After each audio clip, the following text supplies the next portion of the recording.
War in Ukraine. I'm Ben Thomas with an AP News Minute. Russian President Vladimir Putin has signed a decree tightening security for the Kerch Bridge, which connects the Crimean Peninsula with Russia. The move came after an explosion Saturday caused its partial collapse. The bridge has served as a key supply route for Russian forces in Ukraine. In his nightly address, President Vladimir Zelensky indirectly acknowledged the attack, saying Ukraine wants a future without occupiers, in particular in Crimea. Zelensky also said Ukrainian forces continue to advance or hold the line in the east and south amid what he describes as very tough fighting in Donetsk, where Russian forces have claimed recent gains.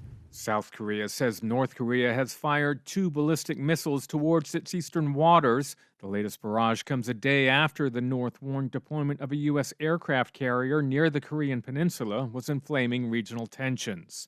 Israeli police say a Palestinian gunman opened fire at a military checkpoint in East Jerusalem. 2 people seriously wounded. Earlier in the day, 2 Palestinian teenagers were killed in an Israeli military raid in the occupied West Bank.